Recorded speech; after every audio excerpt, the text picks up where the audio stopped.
on CityCast Nashville. After a summer of serious concerns in the downtown core, we're bringing in some stakeholders to talk it through. District 19 Councilmember Jacob Coupin and Vision Zero Advisory Committee member Charlie Weingartner are facing off on dangerous crosswalks, disappearing benches, bike lanes, and more.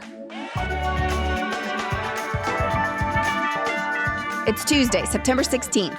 I'm your host, Marie Cecile Anderson, and this is what Nashville's talking about.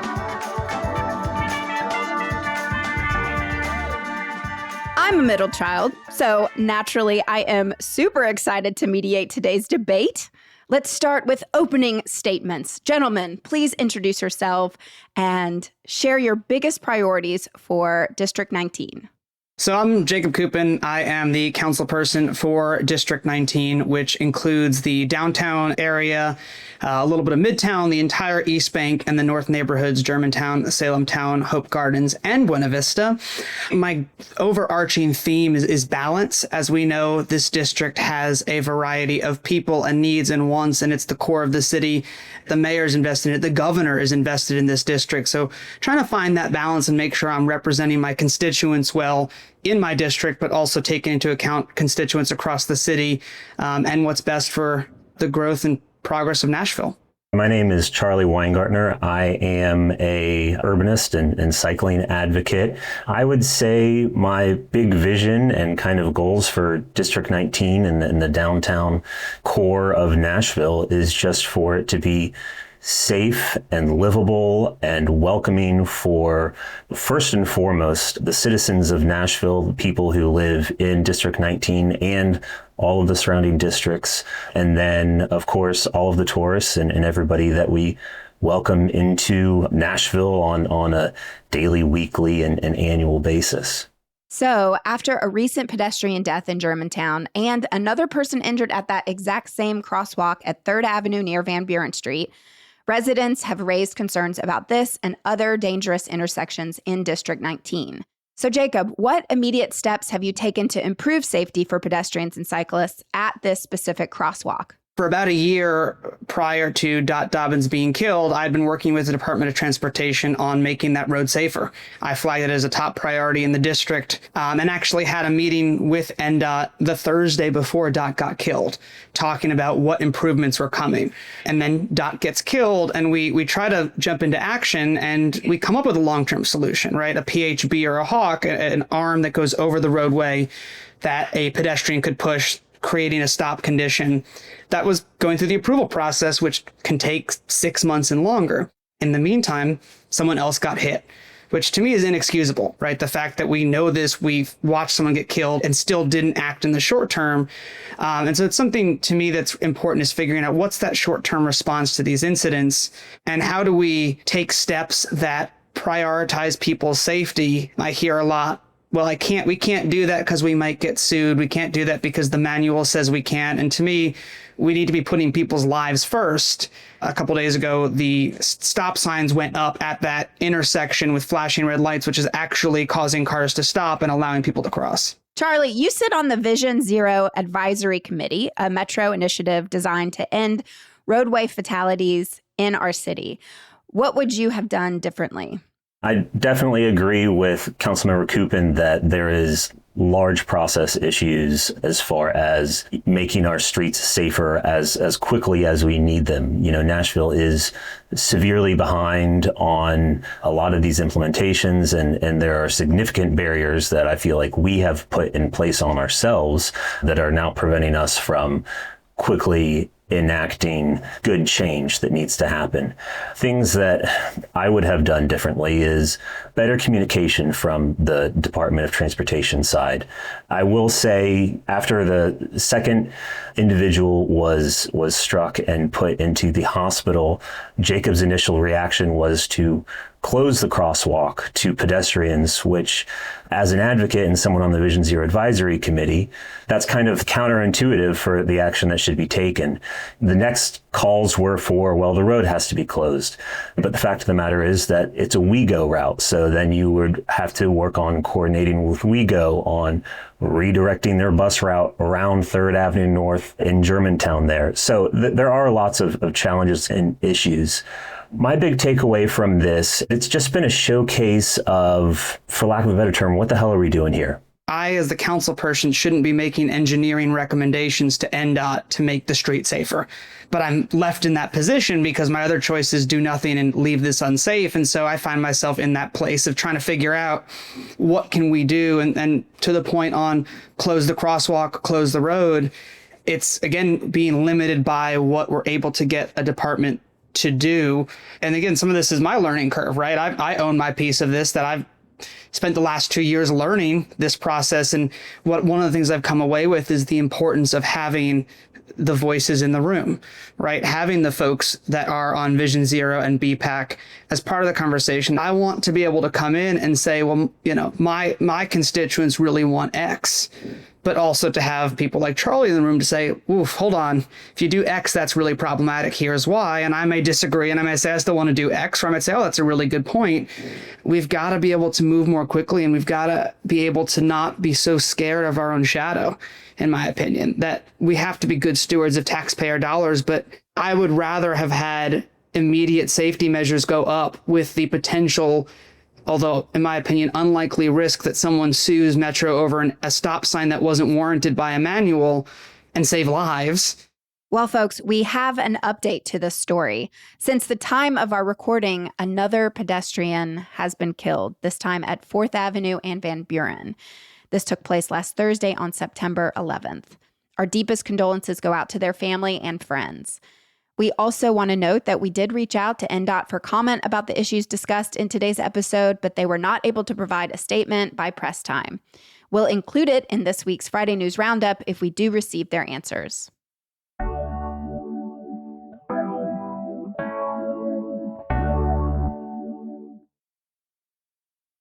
Well, speaking of things moving more quickly, Charlie, you mentioned the bus. This summer, we saw 2 Nashville residents race a bus by walking less than a mile from WeGo Central to a downtown bar. They beat the bus by over half an hour. Jacob, can you tell us what is Connect Downtown? So Connect Downtown is a plan brought out of a number of years of study and research on how to make downtown move more quickly, more efficiently. And there's been some changes made based on it. The substantial ones like adaptive signaling and bus queue jumps and things like that have not been put into place yet. There's certain phase 1 protected bike lanes that are slated that are supposed to go in. And again, it's how do we stop talking about it and start doing it? Charlie, you ride your bike through downtown all the time. Does it feel connected to you? No, not at all. I mean, it's very disjointed. We do have some very nice bike lanes in downtown. We have some very bad bike lanes in downtown. And quite frankly, we have just not seen the rate of implementation that was stated or expected or desired. And it's just another part of why aren't things happening the way that we've promised them to happen and committed to them happening. They will say it comes down to funding, and I know we've got a new influx of funding, but it's still a frustrating challenge to see. Who's responsible for this? Well, so, I mean, ultimately, it's NDOT. It's NDOT's implementation of the Connect Downtown plan. It was a plan brought together by NDOT. The planning department, Nashville Downtown Partnership had a stake in it as well. I know that there are a number of projects where we are still waiting to receive federal funding from grants that we've received, which not wanting to open the whole can of worms on discussing federal funding issues at the moment. Thank you for that. Of course. But, we did recently learn that Director Alarcon said that anything that comes through the capital expenditures budget has to be done through contractors and through external parties, and nothing can be done in-house. I don't actually believe the validity of that, and Vision Zero Advisory Commission has asked Metro Legal to clarify her statement if that's correct. So if there was something that I would say, I would ask Councilmember Coupin to help us get to the bottom of that. And if it is in fact true, create a mechanism where we can remove that hurdle from NDOT in order to use capital expenditure dollars in-house and really get things moving a lot more quickly. Yeah, and I think that's a great point. It's one of the items I've continued to ask NDOT for and been told that they're going to pull together, because I hear the same thing. We don't have the money. We don't have the money. And I think back to Councilmember Evan Siegel at the Traffic and Parking Commission soon after budget season when NDOT presented that position. And she had said, we just went through the budget. Why didn't you ask for it? Yeah. You know, when you talk about things like the 9th Avenue bike lane, where what happens that I see downtown is that a bike lane, for example, goes in with limited communication to the stakeholders on the street. And then the stakeholders on the street go, what the heck is this? We hate it. And then I get a call and then I say, my constituents hate it, make it go away. And then the department says, oh, okay, we're going to take it away. And then people that bike are like, wait a minute, where'd it go? And you end up in this cycle that is born out of a lack of communication and a lack of... But to push back on that, I mean, kind of highlighting some things that happened on 3rd Avenue, you know, we installed pedestrian lighting. We installed the rapid rectangular flashing beacon, and we removed that and put up a temporary stop sign. And we just approved the pedestrian hybrid beacon. So like that to me is inefficient waste. 9th Avenue bike lane goes in, and then we spent $150,000 to remove that. That's more inefficient waste. Where is the logical thought process on actually using the money that we do have, funding challenges aside, using that correctly and efficiently? Downtown is a neighborhood, right? So it's important if infrastructure is going in or out or changing for neighbors to know about it, right? And I was reached out to by some individuals that lived on that street with concerns. It doesn't mean the solution was to take the bike lane out. That was my initial reflexive reaction, right? Was to say, make this go away. There's context behind that. But just because somebody, myself included, says something off in the moment, and this is my point earlier, doesn't mean that we can't have someone else say, well, wait a minute, before we just, you know, to Charlie's point, before we spend $150,000 removing the thing, let's look at it. Let's look at the concerns that were raised. And it may be too bad that has to stay, or it may be it has to, but at least being thoughtful and intentional with our design. You know, I think I've heard that we'll connect downtown, and then there's the walk bike plan that contradicts each other, and let's get to the bottom of it and let's do it. Right. I mean, we're working on the Commerce Street bike lane where we're slowly making progress on something that bikers support and are happy with. And let's close these loops and let's get this done. And to Charlie's point earlier, instead of having this hodgepodge, actually building a connected network. But Jacob, what do you think your role is in all of this? Like, do you have control over what happens, or are your hands tied? There's sometimes where I have a lot of influence over it, and then there are others where I don't. I mean, 3rd Avenue is a perfect example of that, where the hodgepodge of what we did was not what I would have wanted to do. But again, it was, you know, slowly fighting our way through the manual, so to speak. And actually, it was the Germantown neighborhood to thank for the stop signs, because the Germantown neighborhood on a call said, well, if you're going to put this arm over that stops people, why not put stop signs in the meantime? And that's something I have worked to figure out, where can I push and get results, and where can't I? And then how do we start, you know, doing this? And I think what's also, you're seeing other colleagues of mine as well reaching frustration points, especially around walking and biking. We're just going to have to really push harder and more publicly than we have been to get these things done, because again, people's lives are at risk. One final downtown issue that we're going to debate today. This summer, we've seen benches along Korean Veterans Boulevard removed. Councilmember Coopin, you previously told the scene, early in my term, I advocated for these benches to be moved where they would be more useful. Charlie, how do you respond?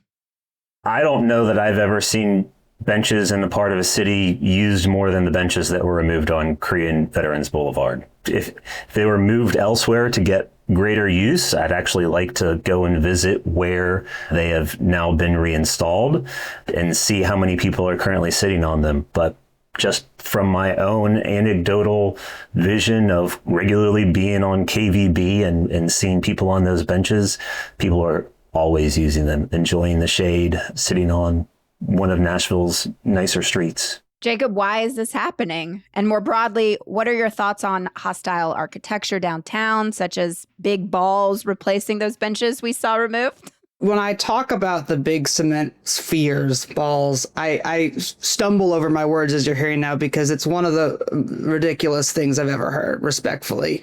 And I'm probably gonna get in trouble for saying that. But to argue that people are going to sit on round cement spheres and then we're going to paint them with the history of Nashville, that like adds insult to injury. And again, it comes back to my conversation earlier about bringing people in the room, because my perspective from early on was that these benches are very close together, where if somebody is sitting on one bench, I wouldn't go necessarily sit on that same bench because that whole area becomes one unit. My ask 2 years ago was to move these benches. Let's look at moving them. There's Walk of Fame Park. There's a lot of areas that people, from my perspective, were sitting that could be used. But again, this comes back to my point of bringing people into the room, because I'm very open, right? And I'm open to me saying they got to go, and then somebody saying, well, hold on, like Charlie, these are actually used. You just take a second look at them. But again, this is my ask a number of years ago was, let's take them and move them somewhere else. But why couldn't we have them in both places? We could have just simply added new ones. Again, that's kind of symptomatic of the ridiculous, like, oh, let's just add more cost by having a contractor come out here, pull these benches up, put them in a truck, move them, reinstall them somewhere else. That takes more time and money and effort than just installing new benches elsewhere. Right. And that's where, the remove is easy, the add is not, because the wooden benches went up. And I actually said to the director, those are really cool. Those look really, really nice. They add some warmth to the space. And I said, leave them. Yeah, but those were added by advocates who were angered that the benches were removed in the first place. And then quickly removed as well. Correct. Well, and again, that's to your point, is symptomatic of the problem, which is lack of engagement. The last time I remember talking about these benches was, months and months ago. Right. There was no coordination with me. I know the article said it was Downtown Partnership, me and NDOT.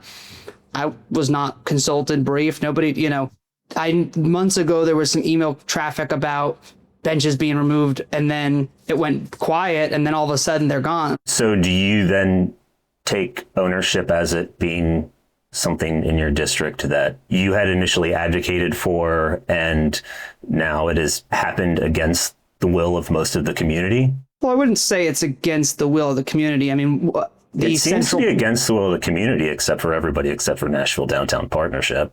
Well, Downtown Partnership, the Central Police Precinct was asking for them to be removed because they were dealing with a lot of calls for service on that area. There were a number of stakeholders that were concerned about them. So there was concern raised by a number of entities. But if there were calls for service to the benches, then we should be addressing the root underlying issue, which is not the existence of the benches. Well, and I don't disagree with that. I will say that I had a number of calls. I mean, I know I said entities, but also from individual constituents who had concerns about them. And even after it came out, I got a number of text messages from folks in the district saying, thank you for doing that. They've been a problem for a while. But to your point, we need to address the underlying issue, which we're not doing. What problem were they causing? So, I mean, it's multi-layered in the sense that for me, it's really about placemaking. It was about benches being close together. If someone was sitting or sleeping on them, there was a lot of people sleeping on them, then they weren't usable by anybody else. But again, I've said this multiple times. I've heard from the department and others that, well, we just don't want benches or places for people to be downtown because people are going to sleep on them. I disagree with that. I think that putting them in the right places for everybody to use makes sense. So then this was a blatant act against the unhoused community. That's what it basically is boiling down to sounding like, and not addressing the core issue rather than trying to placate the concerns of a few people that happen to call up a council member or Nashville Downtown Partnership.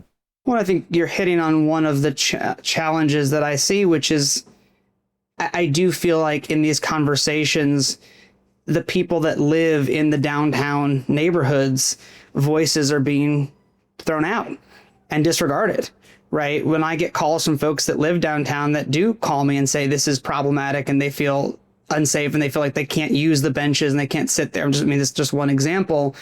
When the conversation's happening, I don't hear that voice being given credit. In fact, I hear that voice being, why should we do it just for them? And I don't disagree. I think addressing the root of homelessness in our city is something that's incredibly important that we are failing. Weren't the unhoused who were using the benches also downtown constituents?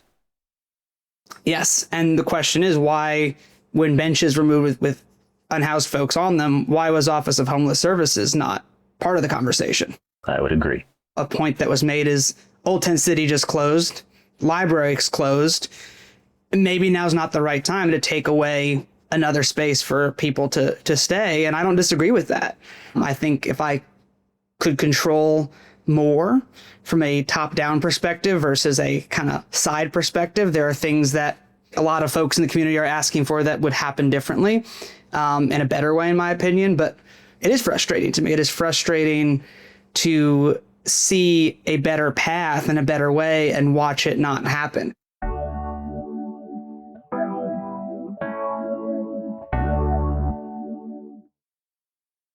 Well, let's just jump across the river real quick because we have to talk about the East Bank development. This is one place where we have the chance to build something from scratch. And as Nashville builds the new stadium, the area around it has potential to be a place for residents to walk, to ride their bikes, to shop, dine out. And then running right in the heart of this will be the East Bank Boulevard. What are the current plans for the East Bank Boulevard? That is a fantastic question. Yeah, I don't think anybody knows. But I mean, the latest thing that has happened was earlier this past June, the East Bank Development Authority did put their preferred design into a public survey, which included a 110-foot right-of-way. That included 4 vehicle travel lanes on either side, plus a bus rapid transit lane, which will be very much needed. And they're designing the road for 30,000 cars a day, without really including any bike lane facilities and, quite frankly, 110-foot right away for pedestrians, even though there will be sidewalks, will be incredibly dangerous and uncomfortable and not welcoming whatsoever for a boulevard that is supposed to be the crown gem of a new neighborhood. Well, Charlie, what should this boulevard look like? And how is it sold to us? Well, I mean, there's many different wonderful options on the table. I know Councilmember Coupin initially supported Alternative A that included bike lanes on either side of the boulevard. Walk Bike Nashville and the Civic Design Center released an exceptional alternative design to what the Development Authority had presented in their most recent survey. But I think more than anything, the boulevard needs to be a space for people. Planners are asking cyclists to choose alternative routes, but they won't ask single occupancy vehicles to go choose an alternative route. We're like objectively designing something far worse for a dense urban environment than what should be done. It just is kind of completely unsensical at the moment.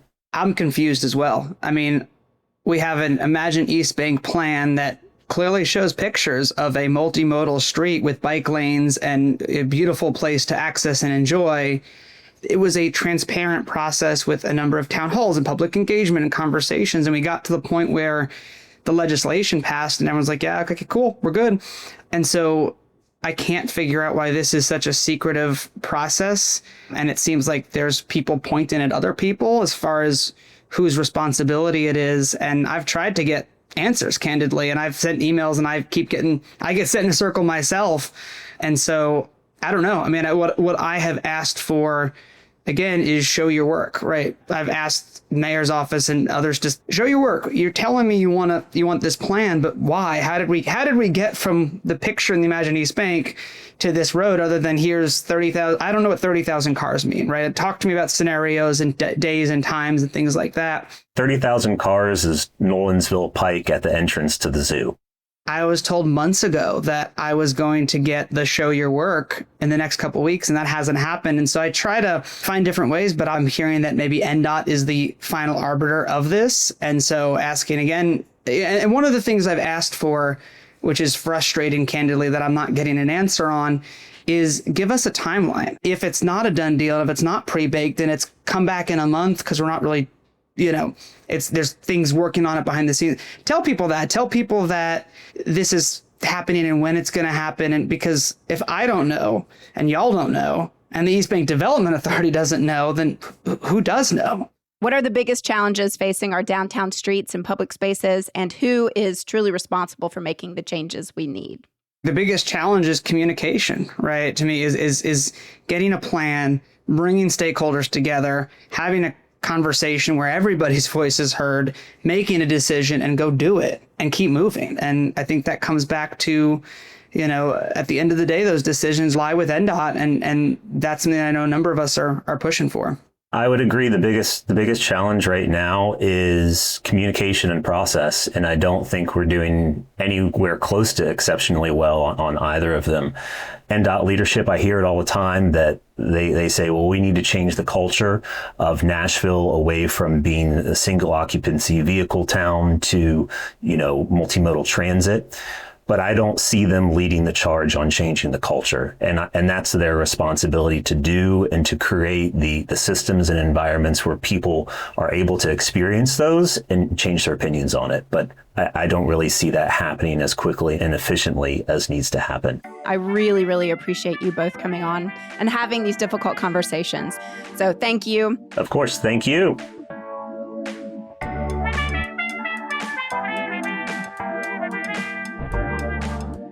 That's all for today here on CityCast Nashville. And don't forget, you can support this show and get great perks by becoming a CityCast Nashville neighbor at membership.citycast.fm. If you enjoyed the show, why not tell your friends, rate the show, leave us a review, and subscribe to our Hey Nashville newsletter. We'll be back tomorrow morning with more news from around the city. Doodles!